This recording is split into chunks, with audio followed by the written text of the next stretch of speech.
I never thought I'd have to question my own son's intentions. But when something he insisted I take started making my heart race the wrong way, I realized this wasn't about care anymore. It was about control. If you've lived through something similar, share your experience in the comments. The pills were already sitting in my weekly organizer when I got home from work. Same slot, as always. Same routine. I poured a glass of water, checked the label once out of habit, and swallowed them without much thought. Less than a minute later, something shifted. My balance gave way before any warning. The counter caught my forearm as my legs failed to keep up. My heart started firing off beats that didn't match each other, fast and uneven like a machine losing calibration. The glass slipped from my hand and rolled across the floor. I lowered myself down before gravity decided for me. The tile felt colder than it should have. Breathing took effort, measured and mechanical the way it does when the body starts ignoring instructions. Footsteps moved down the hall. Daniel stopped near the doorway. "What did you take?" he asked.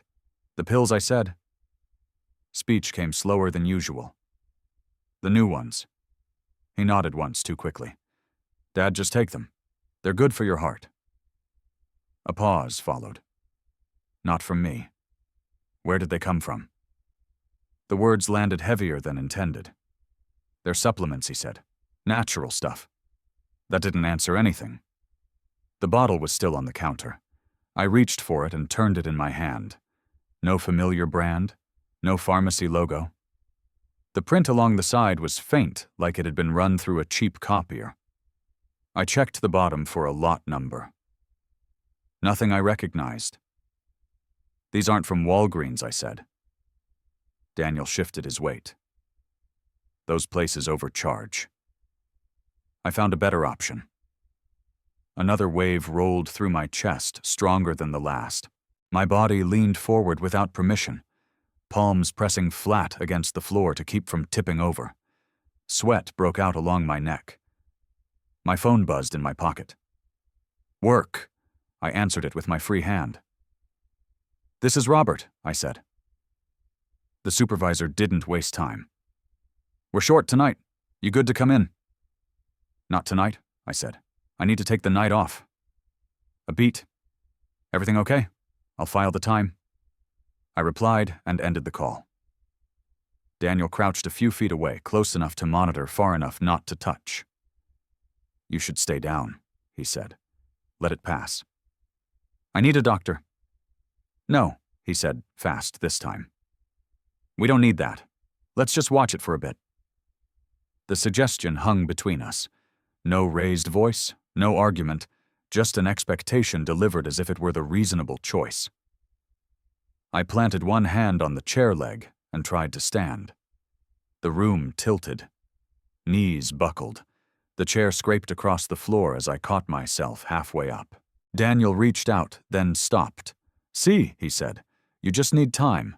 Time wasn't what my heart was asking for. The waiting room chairs were already full when my name was called. Blood pressure cuffs hissed and released along the wall. Someone coughed behind a magazine rack. Elena Morales met me halfway down the hall and gestured toward an exam room without small talk. "Let's check you again," she said. The cuff tightened around my arm. Numbers climbed, paused, then climbed again. She wrote them down without comment and moved on to the monitor clipped to my finger. The pulse jumped and dipped like it couldn't settle on a plan. "You take anything new recently?" she asked. A pause answered before words did. The bottle came out of my jacket pocket and landed on the counter between us. Elena picked it up, turned it once, then again, eyes narrowing as she scanned the label. "This isn't in our system," she said. The doctor came in a few minutes later, flipping through my chart. He took the bottle from Elena, read the same faded print, and shook his head. "Where did this come from?" "My son got it," I said. "Prescription?" "No." The doctor set it down as if it might move on its own. "Stop taking this immediately," he said. Do not touch it again. We'll document the reaction. Elena slid a small plastic bag across the counter. Keep the bottle, she added. Don't throw it out. A few signatures later, I was back in the hallway with discharge papers and instructions that didn't explain much beyond what not to do. Elena walked me to the door. If you feel it again, she said, you call.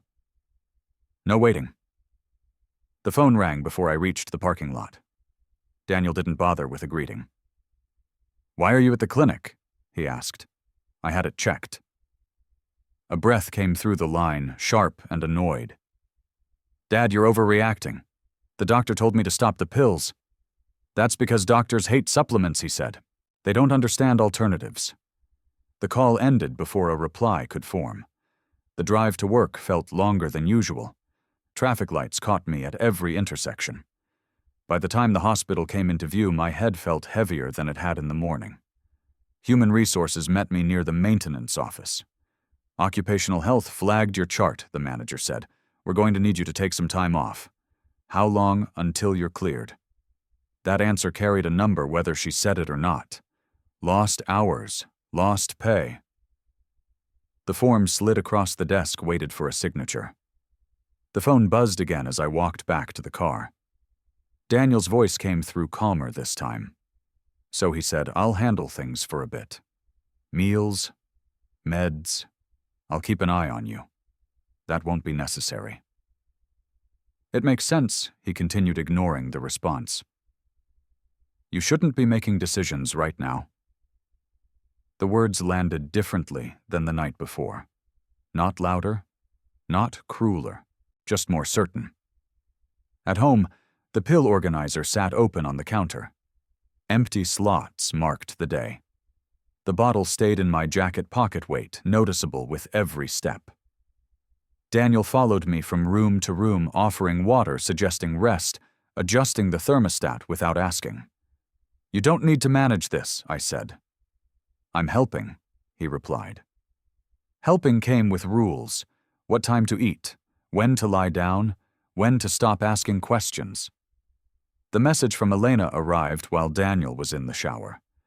If you didn't buy it yourself, don't trust it. No punctuation, no warning symbols. Just the sentence. I replied with a short acknowledgement and opened the cabinet where old medical supplies were kept. A sealed evidence bag from a previous job sat behind a box of gloves. The bottle slid into it without ceremony. The seal pressed shut with a soft snap. Daniel came back into the kitchen, towel around his neck. What are you doing organizing? He watched the bag in my hand. You don't need to keep that, he said. It's fine now. It's not. The answer stopped him for a moment.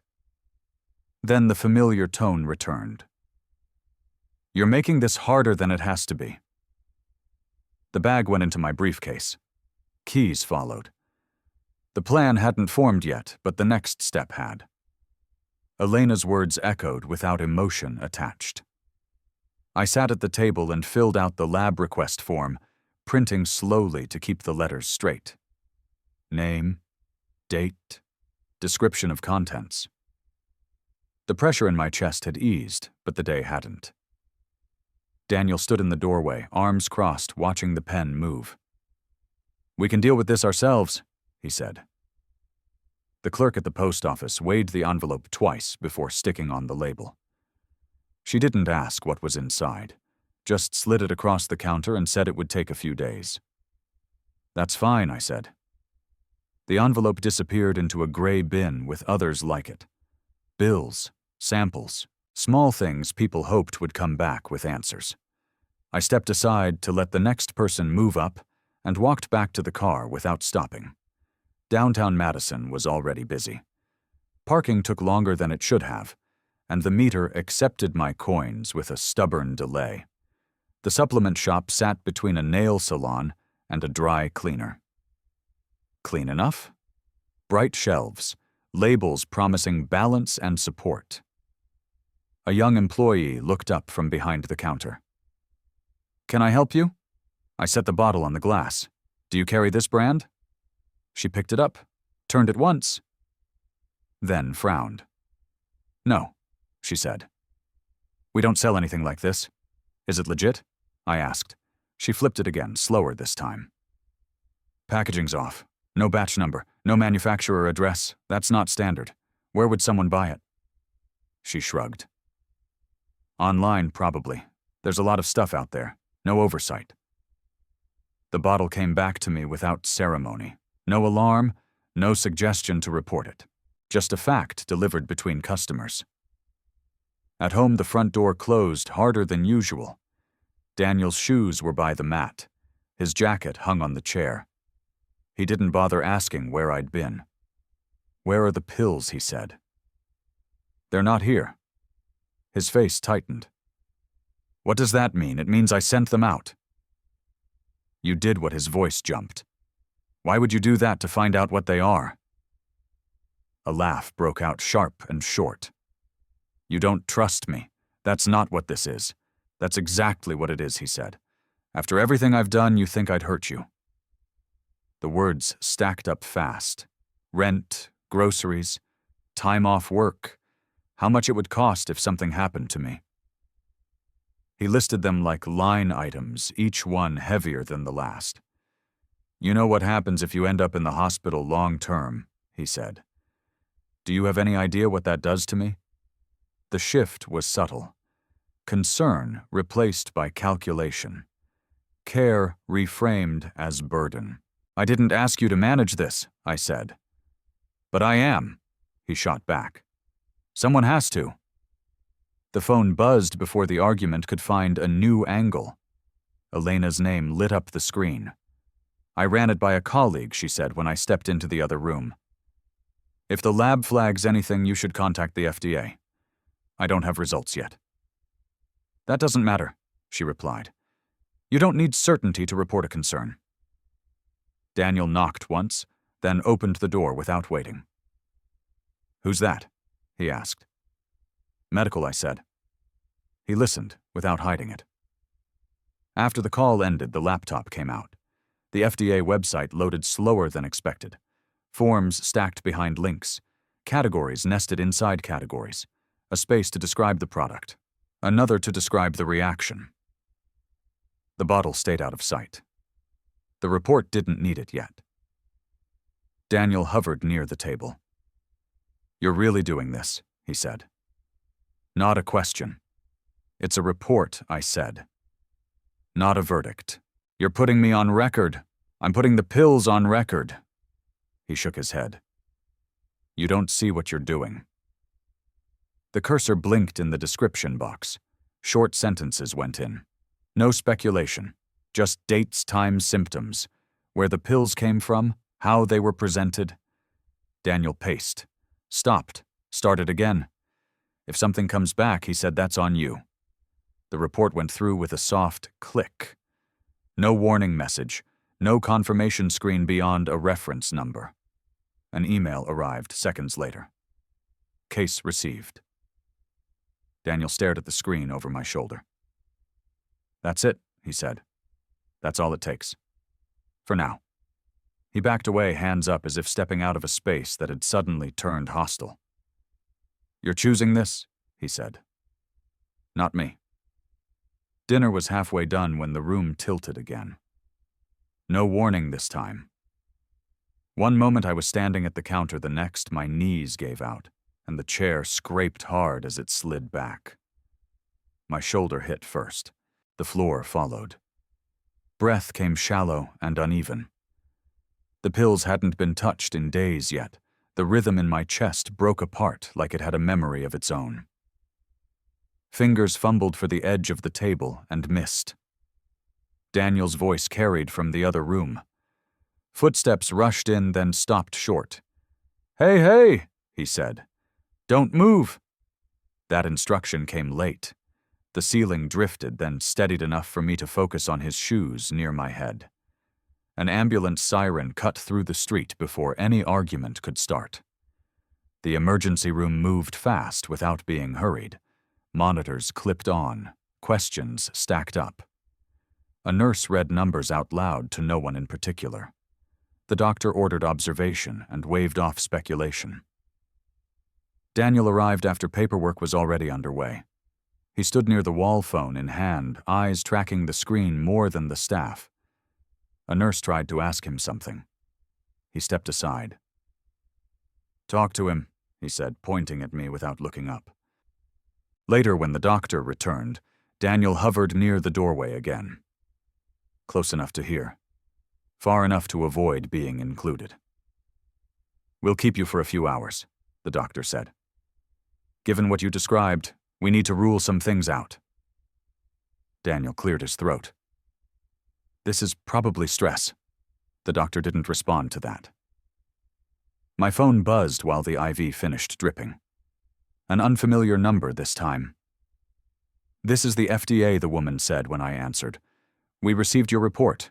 We need additional information. What kind, purchase history, any remaining product, names of anyone involved."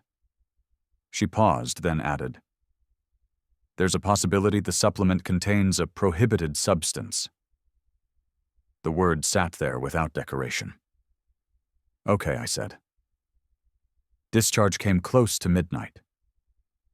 Daniel offered to drive, but didn't wait for an answer before grabbing the keys. The ride home passed with the radio low and questions left hanging. Sleep didn't last long. Morning came with another call. The FDA office downtown wasn't hard to find. Plain building. No reception desk drama. An investigator met me with a folder already open. "Thank you for coming in," he said. "We've traced some transactions." He slid a page across the table. Dates, amounts. An online vendor flagged more than once. "Your son made several purchases," he said. "Large quantities. Non-licensed supplier." That was the first time someone else said it out loud. "Is that legal?" I asked. "Buying isn't always the issue," he replied. "Distribution and alteration are." Another page followed. "Shipping confirmations. Payment records. We'll need to speak with him," the investigator said. Formally. The word changed the temperature of the room. "What happens now?" I asked. He didn't rush the answer. "We collect statements, secure evidence, notify the appropriate agencies." The drive back felt shorter than it should have. Daniel called before I reached the driveway. "What did you do?" he said, skipping greeting again. I answered questions. "You went to them." His voice rose. "You didn't have to do that. They contacted me. You're dragging this out," he said. "You're turning it into something it doesn't need to be." A pause followed then the shift. "Do you know what this does to us?" he asked. "People will talk. They'll assume things." "Who's they?" "Everyone," he snapped. "You're putting a target on my back." The call ended with no resolution. By evening, another message came in. This time a formal notice requesting Daniel's presence for an interview. The email wasn't dramatic. Just dates, times, and a reminder to bring identification. Daniel read it over my shoulder. "They can't do this," he said. "They can," I replied. His jaw tightened. "You could have stopped this." I didn't start it. That earned a short laugh. "You always say that." The investigator called again an hour later to confirm receipt. "This may turn criminal," he said, tone even. "I want you prepared for that." "I am," I said. He thanked me for my cooperation and hung up. Daniel stood near the sink, hands braced on the counter, staring at nothing in particular. The house sounded the same as it always had, appliances cycling a car passing outside. But the space between us had shifted. I picked up the discharge papers from the table and folded them once. The next step hadn't been scheduled yet, but it was already moving, and there was no place left to set it down without consequence. The temporary office had no name on the door. Folding table, 2 chairs. A recorder placed between them like a paperweight. The investigator started the session without preamble. "Let's walk through the timeline again." Medical records went first. Dates, ER intake notes, discharge instructions. The rhythm of my heart on paper looked steadier than it had felt. Next came the days I'd taken the pills. Morning doses. Evenings skipped. The night things tipped over. "And your son's involvement," he said. A notebook opened. Pages filled as I spoke. When Daniel suggested changing meals, when he decided which medications stayed on the counter, when he moved my pill organizer without asking. Each detail landed without commentary from the other side of the table. "Did you object at the time?" the investigator asked. "Not directly. Why not?" The answer didn't need a speech. He said he was helping. The recorder hummed on. No one interrupted. A second investigator stepped in with a stack of printouts, online orders, payment confirmations, shipping addresses. The quantities stood out more than the totals. "This isn't personal use," he said. The words carried weight without accusation. The call came next. Speakerphone on. A lawyer introduced herself by name and title. She spoke clearly without emphasis. "Based on what's been shared, there is potential criminal exposure," she said. "This depends on intent and alteration." "Alteration?" I asked. "Modifying a product beyond its labeled contents?" she replied. No one rushed to fill the space after that. Outside pressure didn't wait for the meeting to end. Texts stacked up on my phone, some from relatives, some from people I hadn't heard from in years. "Are you okay? Daniel says you're confused. Maybe take a break from decisions." A voicemail followed from a neighbor voice, careful, almost rehearsed. "He's worried about you," she said. "You seem stressed." The story had started moving without me. The investigator noticed the phone and didn't comment. Instead, he asked for consent forms. One signature followed another. Each page turned forward, not back. The clinic visit came later that afternoon. Elena met me at the nurse's station with a folder already labeled. "These are the vitals from that week," she said. "And the reaction notes." "Will this help?" "It confirms exposure," she replied. "Not speculation." Daniel's name appeared again in messages while the papers were copied. This time the tone had shifted. "You're not thinking straight. This is because of your history. People are concerned." Concern had become a tool. One message suggested an evaluation. Another mentioned guardianship in passing, like a hypothetical that had been rehearsed. Elena glanced at the screen without asking. "That's not how this works," she said. "Data doesn't get confused." Back at the FDA office, the lawyer returned to the line. The investigator summarized the day. "We're proceeding," he said. Formally. "What does that require from me?" I asked. "Full cooperation," the lawyer said. "No contact that could be construed as interference." A memory surfaced uninvited. Daniel insisting on handling paperwork years earlier. Passwords changed for safety. Accounts simplified to help. Each step had felt small at the time. Together they pointed in one direction. The pen hovered over the last form. "Once this is signed," the investigator said, "there's no informal path forward." The paper didn't ask for explanations. Just agreement. Daniel called again as the pen touched down. "Tell them to stop," he said when I answered. "You can still fix this."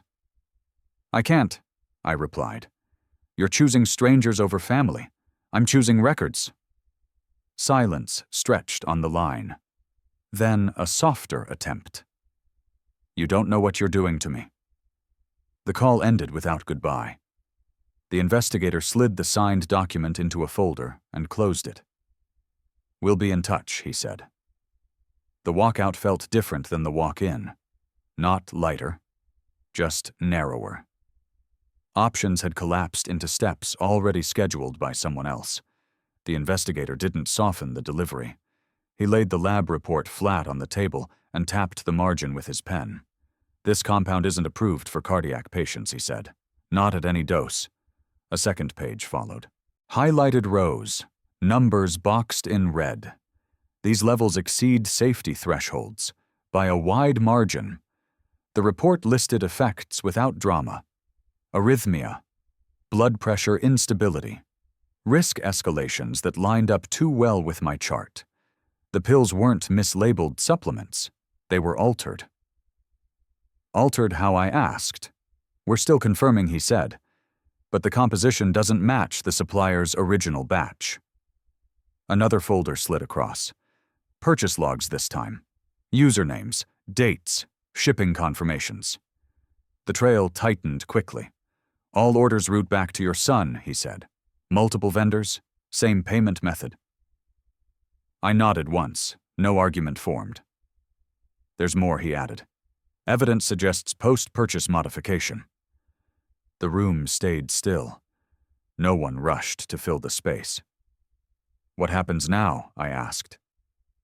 He's been summoned again, the investigator said. Accounts frozen. Devices pending review. Outside the building, my phone rang before I reached the car. The lawyer didn't wait for greeting.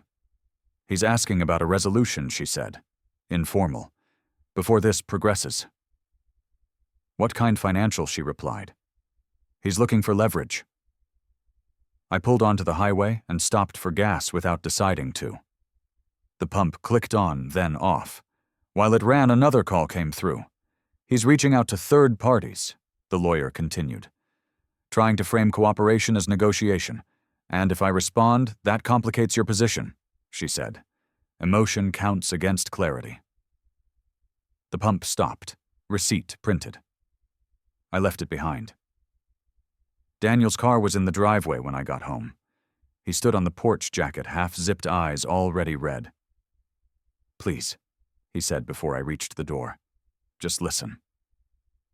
He followed me inside without waiting for an answer. This went too far, he said. I didn't think it would get like this. I set my keys down. He kept talking.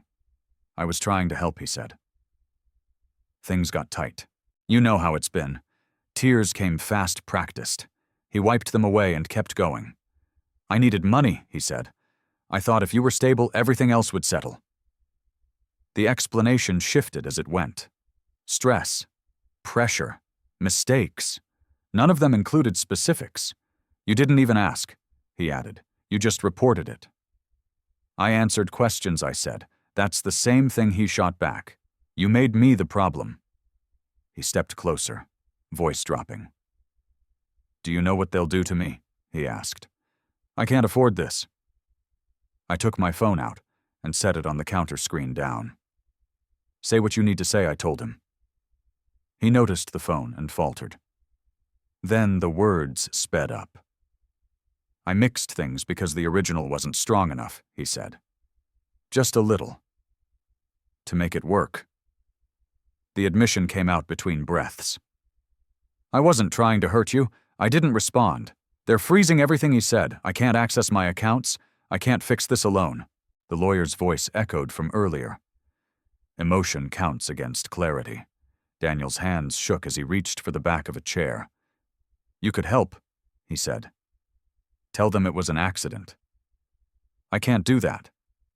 Why not? His voice cracked. I'm your son. That doesn't change the report. Anger replaced tears fast. He paced the length of the room, then turned back. You always do this, he said. Hide behind rules. I follow them. That's not the same, he said. Rules don't care about people. Neither did the pills. He tried again, quieter this time. I need you, he said. The phone stayed where it was, recording the space between us. Then leave, I said. Now. He stared at me, searching for movement that wasn't coming. You're really doing this, he said. He grabbed his jacket and headed for the door, stopping once. If they take everything he said, that's on you. The federal prosecutor's office felt different from the FDA building. Fewer explanations, less patience. The attorney across the table didn't ask how I was holding up. We're moving forward, she said. Criminal investigation. A folder opened. My medical records sat beside transaction logs and lab results. The stack looked heavier than it was. They're charging him with fraud poisoning and concealment of medical information, she said. Each stands on its own. "What do you need from me?" I asked. "Anything you haven't already shared," she replied. "And consistency." A flash drive went across the table. Recordings, screenshots, dates matched, times lined up. "No requests for leniency?" she asked. "No." She nodded once and closed the folder. News traveled faster than paperwork. By the time I left the building, Daniel's workplace had already acted. A short email arrived from someone I didn't recognize, subject line stripped of pleasantries. "Due to an ongoing investigation, Daniel Hale has been suspended pending review." No commentary followed. Just policy language and a signature block. Daniel called minutes later. His voice sounded flatter than before. "They walked me out," he said. "That happens. You didn't have to give them everything," I was asked. "You could have left some of it out. That wouldn't have helped." Silence filled the line, then a sharp breath. "They're making me look like a criminal. They're documenting actions." The call ended without argument. No angle left to push. The lawyer requested one final meeting between us. Neutral location, limited time, no recording devices, conditions spelled out before the chairs were arranged. Daniel arrived late. He sat down without greeting and folded his hands on the table. "They're charging me," he said. "Yes." "You could still say something," he added. "About intent." "I already did. That wasn't enough." It was accurate. He stared at the table, then looked up. "You always needed proof," he said. "Even from me. I needed boundaries." "That's not what families do. That's what systems do," I replied. He shook his head. "You're letting them decide." "I'm letting them verify." No apology came. No denial either. The facts stood where they had been placed. "They're saying poisoning," he said. "That sounds worse than it was. The substance wasn't approved. I didn't know the dose would—" "You didn't disclose it." His jaw tightened. "You don't understand pressure," he said. "Everything was closing in." "I understand records," I replied. "They don't bend." The lawyer checked her watch and stood. That's all she said. Daniel hesitated, then leaned forward. "When this ends," he said, "there won't be anything left." "That depends," I said. "On what you accept." He pushed his chair back and left without another word. Later that afternoon, the prosecutor called. "We're filing charges," she said. "You'll receive notice. Do I need to appear?" "Not unless requested," she replied. "Your cooperation is on record." The call ended with instructions and dates that belonged to someone else. At home, the mailbox held a mix of junk flyers and official envelopes. One carried the seal I'd started recognizing. I left it unopened on the counter and made coffee instead. Daniel's room stayed unchanged. Door closed, light off, no reason to go in. Another message arrived, this time from Elena. "They made the right call," she wrote. "Take care of yourself." The courtroom session ran shorter than most meetings I'd attended at work. Names were read, charges summarized, dates confirmed. Daniel stood when instructed, hands at his sides, eyes fixed ahead. The judge spoke in a steady tone that didn't rise or soften for family ties. No statements were invited from the gallery. None were offered. When the option to address the court came up, my lawyer shook her head once. That was enough. Sentencing followed the framework already outlined, terms stated, conditions listed, consequences attached to paper and policy, not emotion. Daniel nodded when prompted, then was guided to the side without looking back. The gavel marked the end of it. Not loud, just final. At the FDA office later that week, a different kind of closure took place. A clerk verified my identification and slid a document across the counter. "This confirms the case is closed on our end," she said. The page carried a seal and a reference number that matched the scrap of paper I'd carried for months. A signature finished it. The clerk thanked me and moved on to the next person in line. Outside traffic flowed the same way it always had. No one paused. No one knew. A few months passed without ceremony. Work resumed under a modified schedule. Appointments thinned out. Phone calls slowed, then stopped. Messages from relatives tapered into short updates about weather and holidays. At home, the medicine cabinet finally got the attention it had avoided. Bottles lined up along the counter. Expiration dates checked. Labels turned forward. Anything unfamiliar went straight into the trash. No second guesses. The pill organizer stayed. Empty compartments looked better than full ones. Daniel's things had already been boxed, not out of anger, out of necessity. A jacket, old paperwork, electronics without cords, nothing personal enough to argue over. The trash went out that evening. The bin rolled to the curb and back without comment. An email sat unopened in the inbox for a day before curiosity won out. The subject line read, "Weekend climbing course. Registration confirmed. Colorado. 2 days. Equipment list attached." The course had been postponed more times than I could count. Work conflicts, family needs, timing that never quite lined up. This time it did. The confirmation printed and joined the folder with travel details. Flights booked. A rental reserved. No one consulted. The night before leaving the house went through its usual routine. Doors checked. Thermostat adjusted. Lights turned off one by one. The calendar on the fridge showed fewer notes than it used to. Keys waited in the bowl by the door. Wallet followed. Phone charged. The lock clicked when turned. The sound carried through the hallway, then settled. The porch light stayed off. The car started on the first try. The street ahead looked the same as always, lined with houses keeping their own schedules. I pulled out without hesitation and headed toward the highway, already thinking about altitude and weather reports and the kind of tired that comes from effort chosen rather than imposed.